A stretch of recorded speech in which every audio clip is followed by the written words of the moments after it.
Carta do apóstolo Paulo aos Filipenses, capítulo de número 3.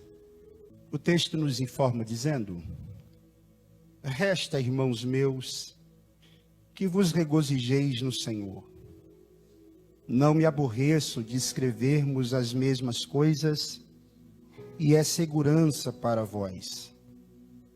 Guardai-vos dos cães, guardai-vos dos maus obreiros, guardai-vos da circuncisão, porque a circuncisão somos nós que servimos a Deus no Espírito e nos gloriamos em Jesus Cristo e não confiamos na carne. Ainda que também podia confiar na carne, se algum outro cuida que pode confiar na carne, ainda mais eu. Circuncidado ao 8º dia, da linhagem de Israel, da tribo de Benjamim, hebreu de hebreus, segundo a lei fui fariseu, segundo o zelo perseguidor da igreja, segundo a justiça que há na lei, irrepreensível. Mas olha o versículo 7. Mas o que para mim era ganho, eu reputei-o perda por Cristo. Versículo 7 mais uma vez. Mas o que para mim era ganho, reputei-o perda por Cristo. Versículo 8.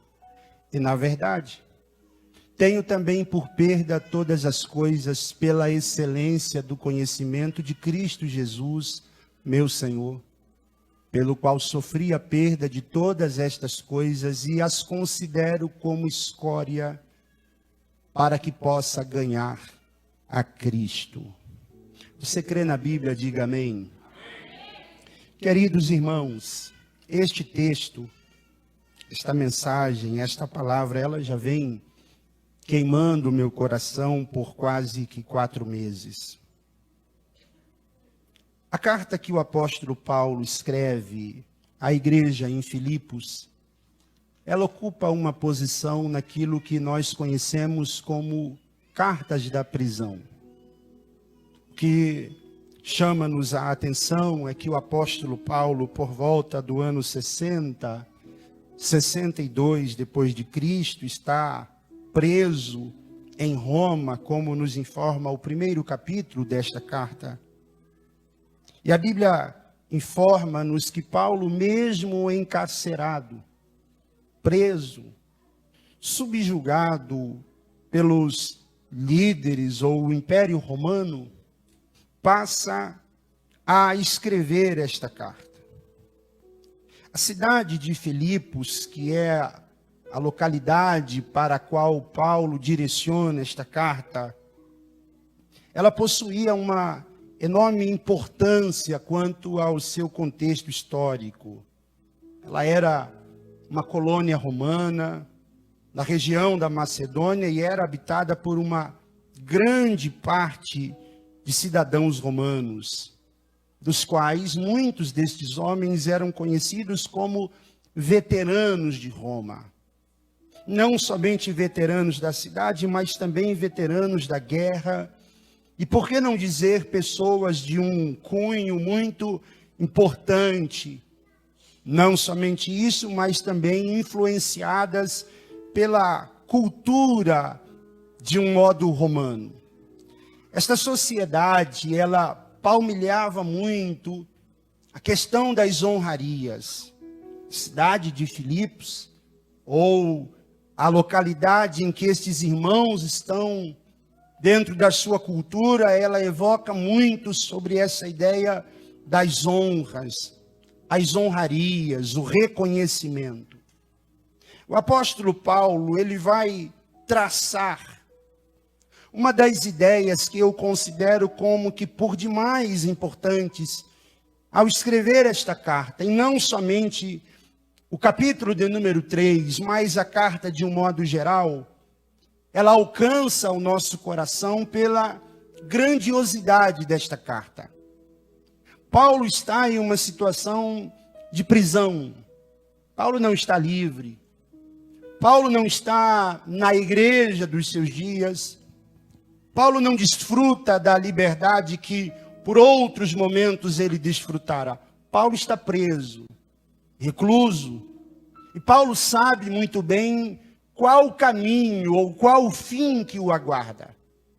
Todavia, mesmo em meio à prisão vivenciada pelo apóstolo Paulo, e que poderia gerar no apóstolo Paulo, quem sabe, algum tipo de incerteza, de angústia, de tristeza, Paulo vai escrever 4 cartas. E uma destas cartas é a carta aos Filipenses. E observe que Paulo, no capítulo de número 3, ele há de confrontar uma classe conhecida em seus dias como os judaizantes. Esses judaizantes, nos dias do apóstolo Paulo, eles ensinavam que a salvação da alma do ser humano, ela dependia não apenas de Cristo, algo muito semelhante ao que acontece na carta aos Gálatas. Paulo, na intenção de confrontar os ensinos desses judaizantes, que diziam que Cristo por si só não era suficiente para salvar o homem, e eles o faziam dentro dos seus conceitos de não conseguirem aceitar a supremacia, a autoridade de Jesus sobre todas as coisas. Paulo há de confrontá-los aqui a mostrar que não é dentro dos seus viés ou ideias os quais diziam Cristo não é suficiente, e os mesmos é quem diziam é preciso o apego à lei. É preciso que se dependa também da lei para a salvação da alma, e em especial a proposta da circuncisão. No capítulo de número 3, o que nós vemos o apóstolo Paulo fazendo aqui é apresentar o seu currículo. Observe, Paulo ele vai apresentar aquilo que ele era. Paulo ele vai apresentar qual é a sua bagagem. E qual é a bagagem de Paulo? Paulo mesmo é quem diz. E o que Paulo apresenta como um currículo ou como uma espécie de bagagem curricular aqui, Paulo vai falar sobre a sua esfera religiosa. Paulo diz: eu fui circuncidado ao 8º dia, sou da tribo de Benjamim, sou hebreu de hebreus, sou fariseu, sou zeloso da lei, não somente isso, mas também sou ou fui um perseguidor da igreja. E o mesmo ainda diz, quanto à justiça da lei, eu era irrepreensível. É Paulo dizendo, tudo aquilo que foi possível fazer em cumprimento da lei, eu fiz. Paulo está falando a uma comunidade de judaizantes, os quais receberão esta carta, a lerão e verão, olha, Paulo de fato foi alguém que em muito se adequou aos princípios, aos preceitos, ao controle e domínio da lei. Na cultura judaica, dentro da cultura, no 1º século em especial, isso era algo de grande honra para um homem. Olhe, o homem tem todos os critérios. O homem tem todas as características. O homem apresenta um currículo quase que invejável. É o que Paulo está demonstrando. Mas o apóstolo Paulo, ele vai fazer um contraponto no capítulo 3. Porque observe, Paulo fala de todas as suas características, de tudo aquilo que ele era. Mas no versículo 7, Paulo inicia dizendo, mas o que para mim era considerado ganho, eu reputei por perda por Cristo.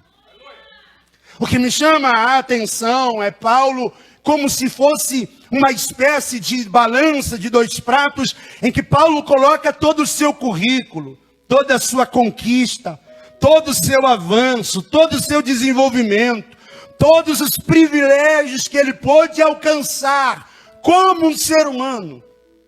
Mas do outro lado do prato, da balança, Paulo coloca Cristo.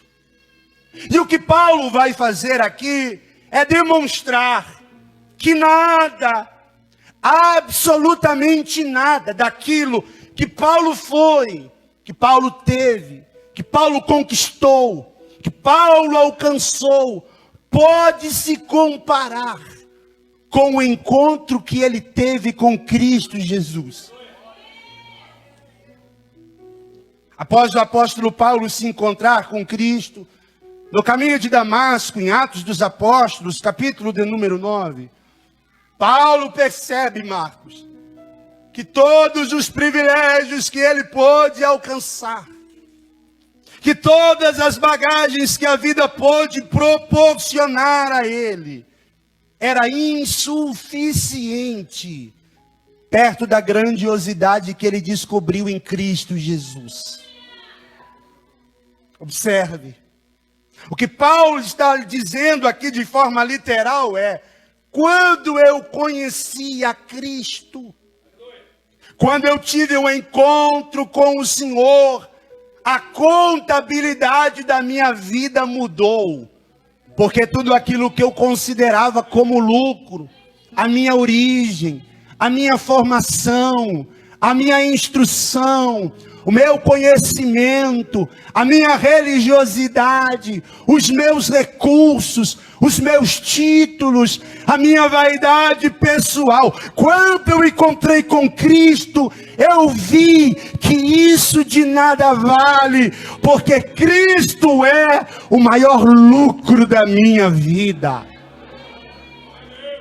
Se eu pudesse dar um tema a esta mensagem esta noite, seria esse: Jesus, o maior lucro da minha vida. Você pode dizer em alto e bom som após o 3, 1, 2, 3, Jesus, o maior lucro da minha. Eu pensei que você não ia, já que você foi, vou pedir de novo. Vamos lá, 1, 2, 3. Agora observe. Há 3 pontos que eu gostaria de refletir com os irmãos. Há 3 condições que o apóstolo Paulo, ele nos apresenta neste texto que me chama por demais a atenção. O primeiro, é Paulo querendo mostrar para nós que quem se encontra com Jesus passa por uma mudança extraordinária de valores. Quem se encontra com Jesus muda a perspectiva de reconhecimento de valores. Olha o que Paulo diz no versículo de número 7. O que para mim era ganho, o que para mim era lucro, o que para mim era considerado como riqueza, o que para mim era considerado como algo de valor, eu o reputei por perda, por Cristo. Olhe para isso, porque Paulo não está desprezando aqui a sua história. Paulo não está desprezando a sua origem. Paulo não está desprezando a sua formação. Não é isso. Paulo não está desprezando os seus recursos. Paulo não está desprezando as riquezas desta vida. Não é isso o propósito. O que Paulo está nos mostrando é: nenhuma realização humana pode substituir a obra que só Jesus Cristo pode fazer na vida do ser humano. O que para mim era lucro, eu reputei por perda, por Cristo Jesus. Antes da conversão, quem era Paulo? Paulo confiava na religião. Paulo confiava na tradição. Paulo confiava na moralidade. Paulo confiava no desempenho espiritual. Mas quando Paulo teve um encontro com Cristo, a mensagem da cruz do Calvário revelou para o apóstolo Paulo que a salvação não se dá por meio dos recursos desta vida. Não é pelo dinheiro que temos, não é pela casa que moramos, não é pela empresa que temos, não é pelo carro que dirigimos. Cristo é maior do que todas as coisas que possamos conquistar nesta vida.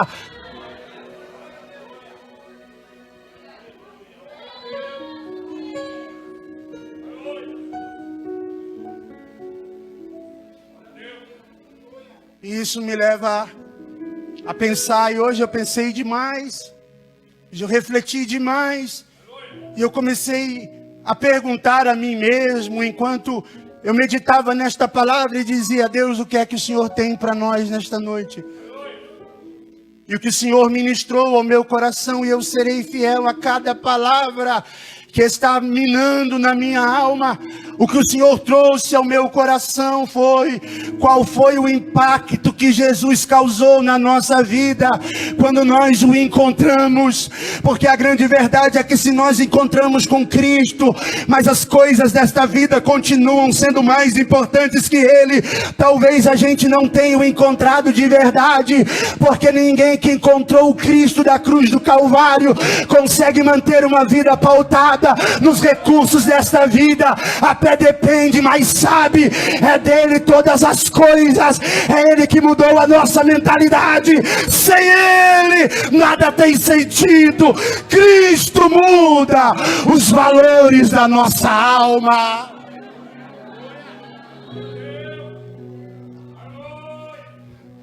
A cruz revelou para nós que o homem não é salvo por méritos. Olha o que Gálatas capítulo 2, versículo 16, Paulo diz: sabendo que o homem não é justificado pelas obras da lei, mas nós somos justificados pela fé em Jesus Cristo. Olha o que Paulo diz aos Efésios capítulo 2, versículo de número 8: porque pela graça sois salvos por meio da fé, isso não vem de vós, é dom de Deus. Nós não fomos salvos pelos recursos, nós somos salvos pelo Cristo da cruz do Calvário. Cristo mudou a nossa contabilidade.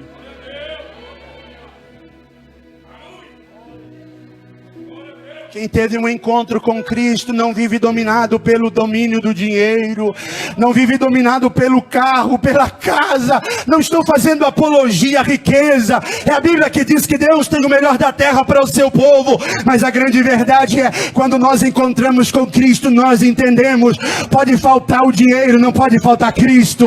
Pode faltar a casa, não pode faltar Cristo. Pode faltar o carro, não pode faltar Cristo. Pode faltar todas as coisas, não pode nos faltar Cristo, porque Ele é o maior lucro da nossa vida.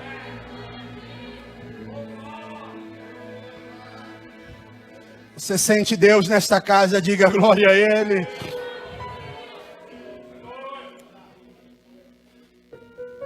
A cruz desmonta, Pastor Gutenberg, a cruz desmonta o orgulho humano. É por isso, Genésio, que quem passou pela cruz de verdade, quem se encontrou com o Cristo da cruz de verdade, teve o orgulho quebrado. Teve. Porque no judaísmo farisaico, muitos acreditavam que a obediência rigorosa à lei produzia mérito. Quanto mais se obedecesse, alguém entendia, quanto mais se obedece, mais crédito com Deus tem. Mas olha o que Paulo compreendeu. Paulo compreende que a justiça humana jamais alcançará o padrão santo do Senhor. E por que não alcança? Porque na carta aos Romanos, capítulo 3, versículo 23, é ele quem diz: todos pecaram e destituídos foram da glória de Deus. Mas olha o que Paulo diz: como eu tive um encontro verdadeiro com Ele, tudo aquilo que outrora eu considerava como coisas das quais eu não poderia viver sem, eu reputei como perda por causa de Cristo Jesus. A palavra reputar que Paulo usa aqui é indicar uma decisão consciente e definitiva. Sabe o que Paulo está fazendo?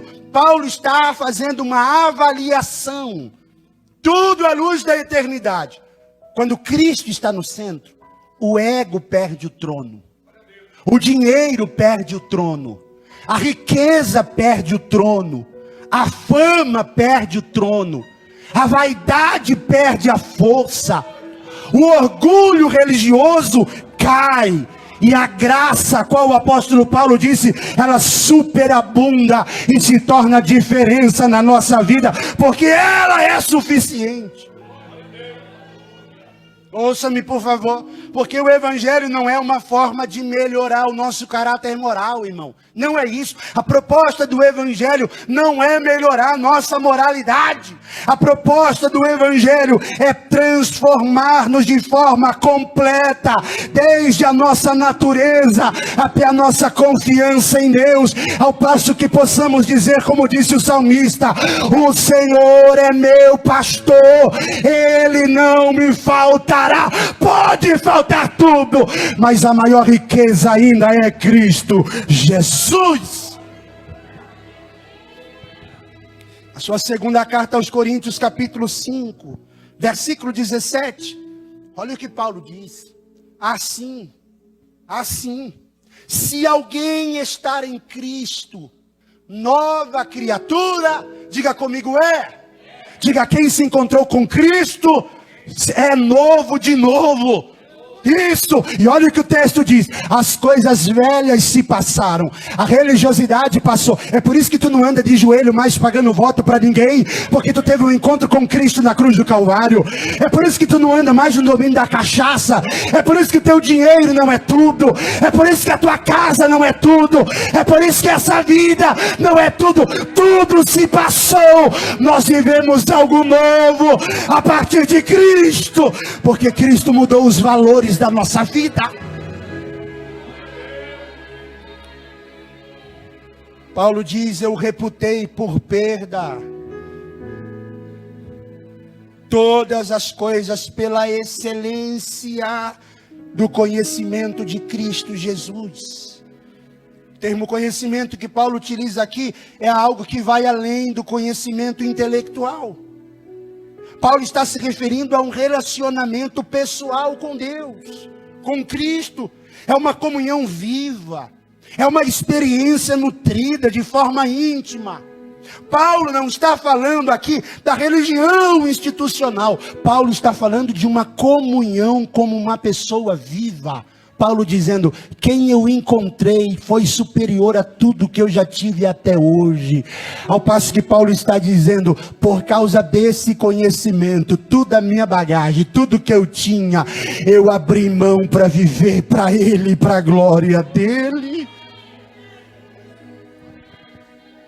Há muitas pessoas que nos dias de hoje, assim como Paulo, estão em busca de títulos, estão em busca dos bens, estão em busca da influência, estão vivendo a religiosidade. Mas ouça, somente Jesus Cristo pode dar significado para a nossa vida. Não é o dinheiro que vai te fazer feliz. Pastor, se eu não gosto, eu gosto. E se quiser eu passo a chave Pix no final. Gosto. É importante, mas não é tudo. Ter a fama é importante, mas não é tudo. Reconhecimento é bom, mas não é tudo. Cristo é superior. Só quem sente a presença dele aqui, Ele é superior à riqueza, à fama, às glórias. Ele é superior aos prazeres. Ele é superior a todas as coisas, porque Ele é a maior riqueza que nós podemos ter. Segunda verdade, para Paulo, o maior tesouro do crente é conhecer intimamente a Cristo Jesus. Olha o que ele diz na sequência do texto: pela excelência do conhecimento de Cristo Jesus, o meu Senhor. A palavra excelência que Paulo utiliza aqui, ela transmite a ideia de algo supremo, de algo que é incomparável, de algo que é infinitamente superior. Sabe o que Paulo está dizendo? Tudo aquilo que eu carregava no meu arcabouço, tudo aquilo que eu carregava no meu currículo, tudo aquilo que eu carregava na minha bagagem, que eu me honrava quando eu encontrei com Cristo, nada disso pôde se comparar com aquilo que Ele representa para mim. Deixa eu te fazer uma pergunta e eu não vou exigir resposta por ética. O que Cristo representa para você aqui esta noite? Você pode pensar um pouquinho? O que Cristo representa para nós? Qual o valor de Cristo para nós? Porque é uma noite reflexiva. O que Cristo representa? Ouça-me. Porque se para você Cristo representar apenas uma espécie de agente imobiliário, de agente bancário, de um curador simples, se Cristo representar para nós apenas alguém que possa satisfazer as nossas vontades, Ele não representa absolutamente nada. O que Cristo procura em nós aqui hoje é: Senhor, independente dos recursos que eu tenha, independente do nome que eu possua, independente do cargo que eu ocupe, o Senhor é maior do que todas as coisas. E se tu perder, tu continuarás sendo a minha essência, porque a minha vida, ela está nas tuas mãos.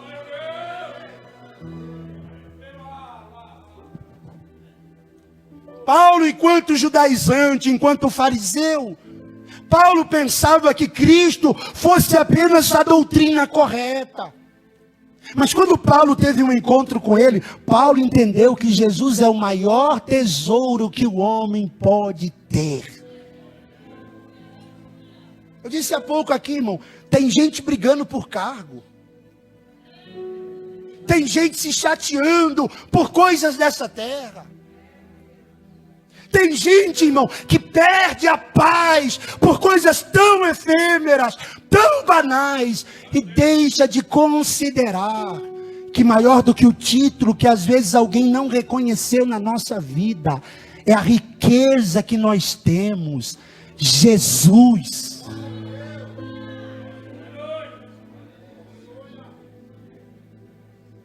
E eu te faço uma pergunta aqui hoje, a segunda, não exige resposta. Se te tirassem hoje aquilo que você mais considera nesta vida, como tu se portaria mediante a Ele? Cristo ainda seria o teu maior lucro? Cristo ainda seria a sua maior riqueza? Se tirasse o seu carro, se tirasse a sua casa, se tirasse a sua empresa, você continuaria servindo a Ele como serve? Se perdesse um bem, se perdesse um familiar, a pergunta é: tu continuaria tendo ele como o maior lucro da sua vida, ou você o abandonaria? Quem teve um encontro genuíno com ele entende, ele é maior do que a doutrina correta, ele é a pessoa correta, ele é o caminho correto, ele é a vida correta, ele é o Cristo correto, ele é o Salvador da nossa alma, Cristo.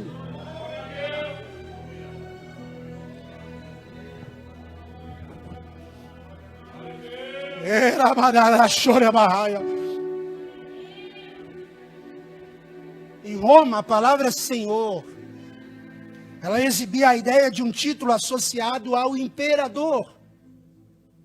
E quando Paulo está dizendo aos filipenses, por causa de Cristo o Senhor, é Paulo dizendo: esse Cristo a quem eu sirvo é maior do que Roma, é maior do que o poder político, é maior do que a religião, é maior do que a cultura, é maior do que a tradição, é maior do que a minha própria vida. Ouça, irmão, como pastor da igreja me pesa a responsabilidade de avaliar casos e situações, e por vezes a gente senta com pessoas, ouve pessoas, aconselha pessoas que às vezes estão perdendo coisa, estão vendo as coisas indo. Eu vejo pessoas às vezes se titubeando e dizendo: olha, isso é aquilo, mas a palavra de Deus ao teu coração aqui hoje é: o Senhor que você serve, Ele é maior do que Roma, Ele é maior que César, Ele é maior que a porta fechada, Ele é maior que a enfermidade, Ele é maior que o diagnóstico médico, Ele é maior do que todas as faltas desta vida. Ele é o Senhor da sua vida, e quando você o conhece, a sua vida é transformada por causa dele. E o que acontece, pastor? Romanos 11:36. Olha o que o texto paulino diz. Porque quem teve esse encontro com ele passa a viver essa vida. E já não é mais por nós. Já não é mais pelas nossas vontades. Olha o que Paulo diz. É porque é dele. É por ele. E para ele são todas as.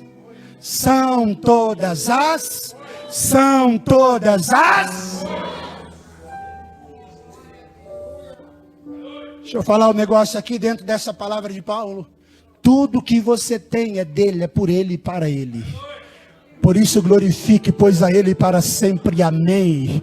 Porque até as beneficências que ele te deu, as bênçãos que ele te deu, não são para você mesmo, são para a honra e glória do Deus, que já te mostrou que ele é muito superior a tudo isso.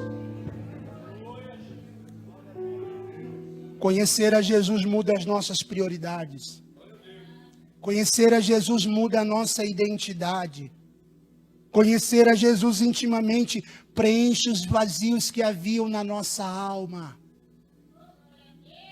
Conhecer a Jesus intimamente preenche em nós a esperança a qual nós aguardamos de uma nova vida. Meu irmão, o apóstolo Paulo escreveu na sua primeira carta aos Coríntios, dizendo que se nós esperarmos em Deus somente para esta vida, nós somos os mais miseráveis. Logo, nós não esperamos pelos benefícios que Ele pode nos proporcionar. Nós não servimos pela porta que Ele pode abrir, pela cura que Ele pode dar. Até porque é bem verdade que nem sempre Ele vai curar, nem sempre Ele vai abrir a porta. Mas importa que tenhamos intimidade com Ele, porque enquanto tivermos intimidade com Ele, nós estamos dizendo: a minha prioridade é o Senhor, o meu recurso vem do Senhor, a minha força vem do Senhor, é nele que está a minha confiança. Há uma supremacia de Cristo nas Escrituras. Em João 6,35, Cristo é o pão da vida. Em João 8,12, Cristo é a luz do mundo. Em João 10,11, Cristo é o bom pastor. Em João 14,6, Cristo é o caminho, a verdade, a vida. Em Colossenses 1,15, Cristo é a imagem do Deus invisível. Em Colossenses 1,17, Cristo é antes de todas as coisas. O mundo oferece entretenimento, mas não dá plenitude. O mundo oferece prazer, mas não dá paz. Oferece fama, mas não a eternidade. Mas Cristo te satisfaz. Cristo te satisfaz. Cristo te satisfaz.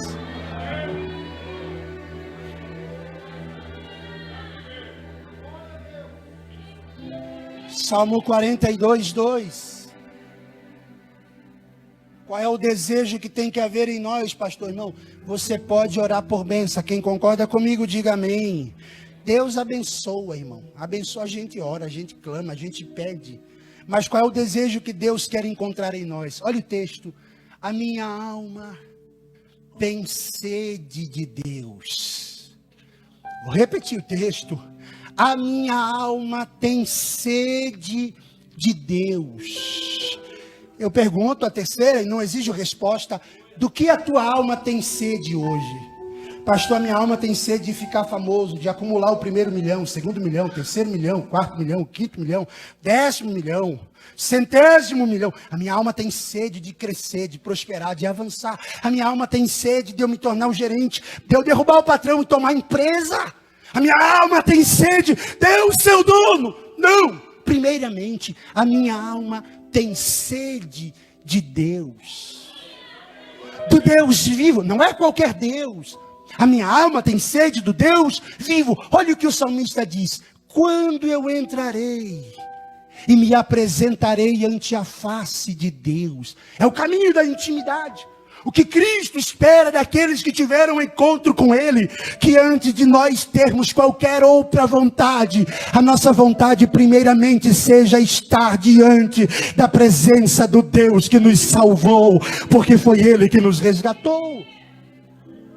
Temos sede de Deus. Não é a sede da riqueza, não é a sede dos prazeres. Sede de Deus. Terceira verdade que o texto exprime para nós. Quem possui Cristo, possui uma herança eterna. Porque é importante, pastor, ter Cristo como prioridade. Ter Cristo como a maior riqueza da nossa alma. Liga esse ventilador para mim, pelo amor de Deus. Quem está com frio, diga amém. Eu não sei não, que frio é esse aí? Sangue e fogo, macho. Liga aqui também. Meu Deus. Quer que ligue aí também, irmão? Não.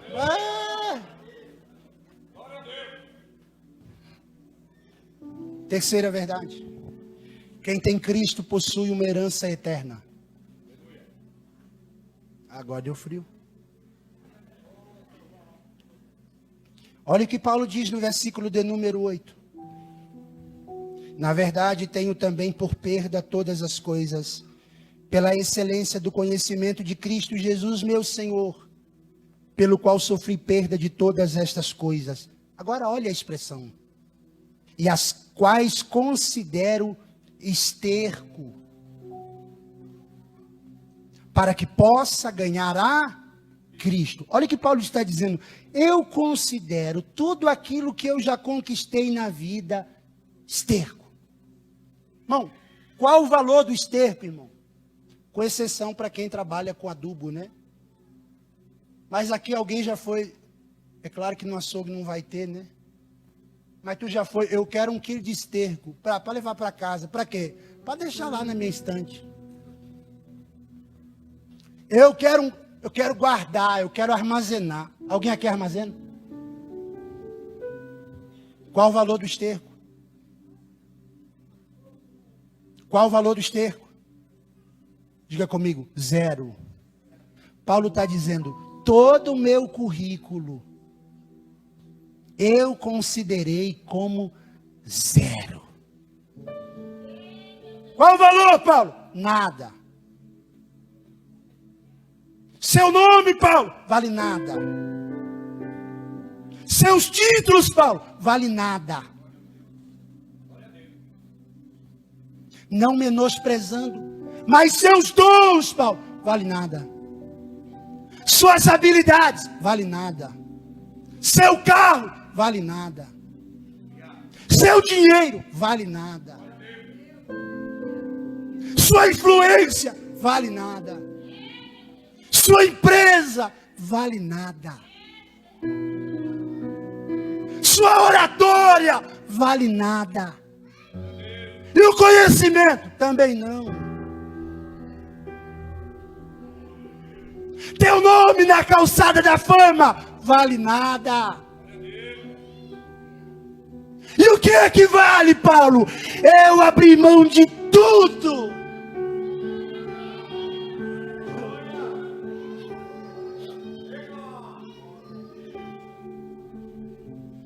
É como se Paulo estivesse dizendo, Yuri, eu joguei tudo pro ar, por amor a Ele, porque eu quero ganhar a Jesus e nada mais.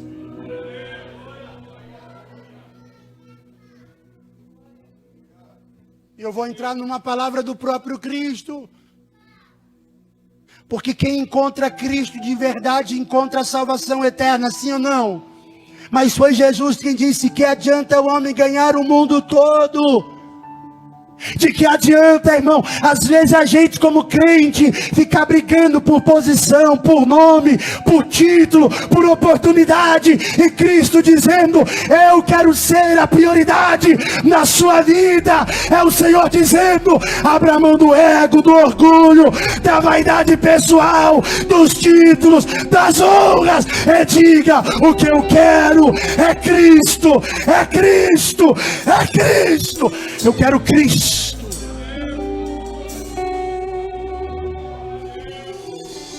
Se tirassem de nós hoje a casa que moramos, o carro que temos, se tirasse a nossa conta, se bloqueasse a conta, se tirasse o telefone, se tirasse a família, se tirasse tudo, não podem tirar de nós Cristo Jesus, porque Ele é a maior riqueza que nós temos. Cristo. Por que Ele é maior, pastor? Porque o que Ele nos dá são heranças eternas. O Evangelho não oferece benefícios apenas terrenos.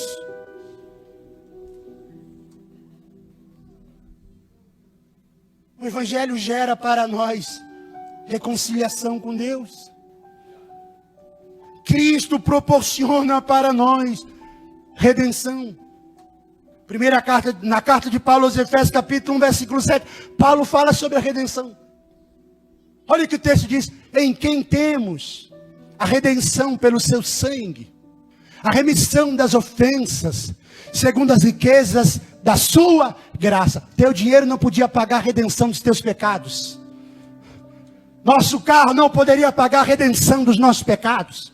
Nossos amigos não poderiam pagar a redenção dos nossos pecados. Mas em Cristo, você foi perdoado, porque o sangue dele redime a tua alma, purifica a tua vida, te lava com graça, te banha de misericórdia. É o sangue dele que reme a nossa alma. O que mais Cristo proporciona? Romanos capítulo 8, versículo 15. Cristo proporciona para nós adoção. Você não recebeu um espírito de escravidão. Diga comigo: eu não sou mais escravo. Não, diga com força: eu não sou mais escravo. Você não recebeu o espírito de escravidão para viver outra vez e estar em temor, mas vocês receberam um espírito de adoção de filhos, pelo qual clamamos: Abba, Pai. Outrora estávamos perdidos, sentenciados à morte, mas quando Cristo se tornou o maior lucro da nossa vida, nós ganhamos um Pai, e podemos dizer: Abba, meu Pai, meu Paizinho. Você foi adotado. Romanos capítulo 5, versículo de número 1. Quem quer Bíblia, diga glória a Deus. Romanos 5, olha o que Paulo diz: tendo, pois, justificados pela fé, temos paz com Deus por nosso Senhor Jesus Cristo. Nós fomos justificados, estávamos condenados, mas o encontro com a riqueza maior da nossa vida nos tornou justos. Segunda carta de Paulo aos Coríntios, capítulo 5, versículo 17. Essa nova vida foi gerada em nós. Olha o que Paulo diz: assim que, se alguém está em Cristo, nova criatura é. Nova criatura é. Tu não é mais aquele pecador, tu não é mais aquele sentenciado, tu não é mais aquele alcoólatra, não és mais uma prostituta, não és mais um moribundo. Tu és uma nova criatura. As coisas velhas se passaram, eis que tudo se fez novo. Uma nova vida. Primeira carta de Pedro, capítulo 1, versículo 4. Essa riqueza gera para nós também uma herança eterna. Olha o que Pedro diz: para uma herança incorruptível, incontaminável, e que não se pode murchar, guardada nos céus para... Diga: é para mim. Diga para alguém do teu lado: é para você. Sabe o que o texto está dizendo para nós? Que aqueles que tiveram um encontro com a maior riqueza da sua vida alcançarão uma riqueza eterna, uma herança eterna. Aqui o dinheiro não está tendo valor. Aqui o dinheiro sobe, desce, vale, não vale. Aqui o investimento nos bitcoins, nas moedas digitais, sobem, caem, levantam, vai, não vai. Você investe, perde, dá certo, não dá. Nem o título de capitalização está indo. Mas em Cristo não perde valor. Em Cristo a herança não se contamina, não se rouba, não se perde. Herança eterna.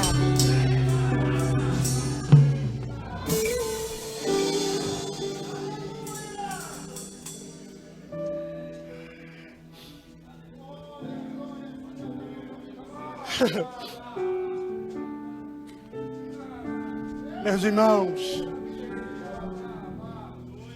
a palavra de Deus através desse jovem pastor hoje é: valorize a riqueza de Cristo na sua vida. Valorize Jesus na sua vida. Valorize Jesus na sua casa. Valorize Jesus na sua família. Valorize Jesus no seu casamento. Valorize Jesus no seu ministério.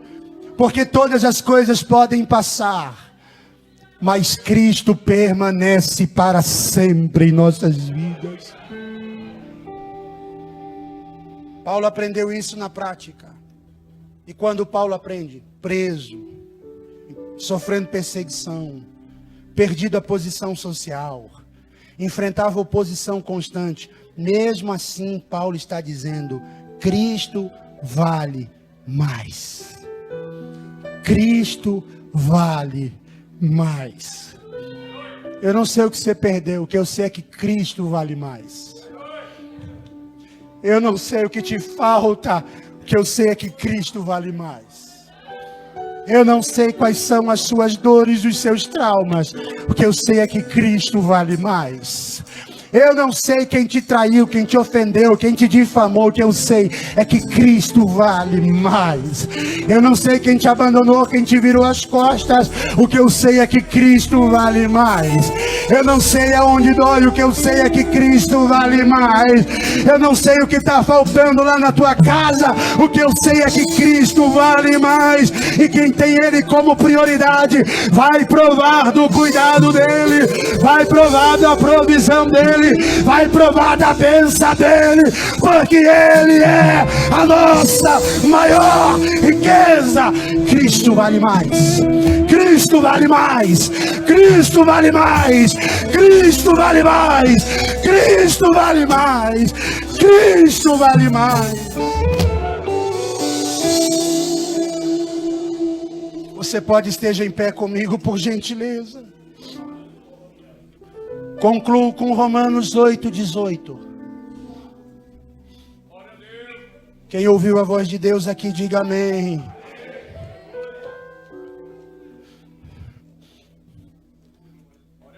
Eu vou pedir um favor, vamos ler junto, em alto e bom som, respeitando a vírgula. 1, 2, 3. Porque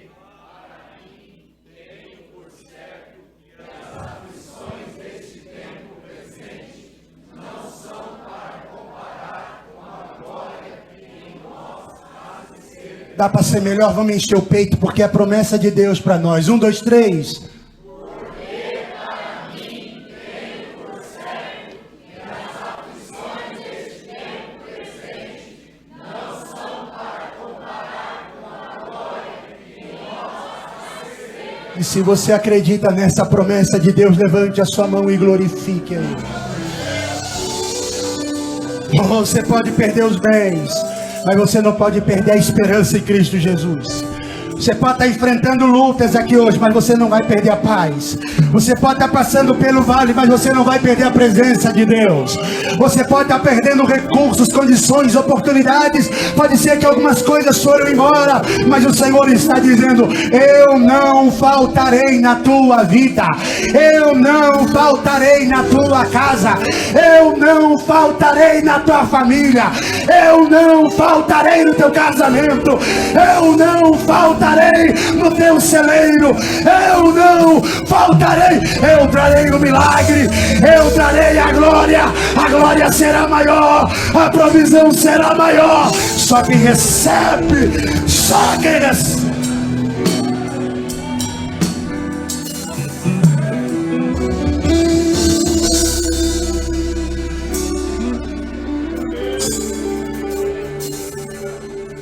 Oh, aleluia.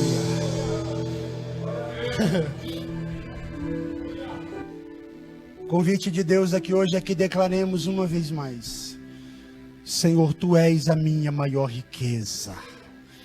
Senhor, Tu és o meu maior lucro. Eu não tenho nada sem Ti. Eu não sou nada sem o Senhor. Eu não posso nada sem a Tua presença. Você pode orar agora. Você pode orar agora. Você pode orar agora, você pode orar agora, você pode orar agora, você pode orar agora, você pode orar agora, você pode orar agora, você pode orar agora. Me permita usar esta expressão, mas faça uma declaração para a sua maior riqueza aqui hoje. Diga para Ele: Tu és tudo para mim, Tu és tudo para mim, Tu és tudo para mim, Tu és tudo para mim, Tu és tudo para mim. Há uma canção que eu ouvi nos últimos dias que queimou muito meu coração e abriu caminho para essa mensagem que alguém dizia: Cristo é tudo que Deus pode nos dar. Cristo é tudo que Deus pode nos dar. Cristo é tudo que Deus pode nos dar. Cristo é tudo que Deus pode nos dar. Cristo é tudo que Deus pode nos dar.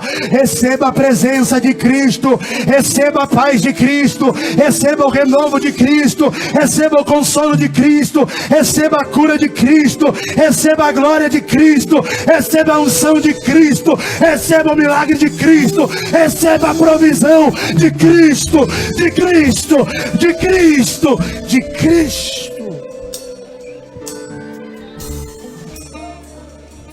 Em um minuto nós oramos, em um minuto orando, em um minuto orando, em um minuto orando, em um minuto orando, declarando para Ele: Tu és tudo, Tu és tudo, Tu és tudo, Tu és tudo. Tem coragem de dizer para Ele: Tu és maior que o meu dinheiro, Tu és maior que os meus recursos, Tu és maior que as minhas influências, Tu és maior que as minhas motivações terrenas, Tu és maior que o meu trabalho, Tu és maior que o meu conteúdo, Tu és maior que a minha casa, Tu és maior que o meu carro. Tem coragem de declarar para Ele, tem coragem de declarar para Ele. Diga: Tu és maior que as minhas dores, Tu és maior que os meus traumas, Tu és maior que os meus pecados, Tu és maior que as minhas enfermidades. Diga para Ele: Cristo é maior. Há renovo de Deus aqui, há renovo de Deus aqui, há renovo de Deus aqui, há renovo de Deus aqui. Deus marcou essa noite para alinhamento, para vidas.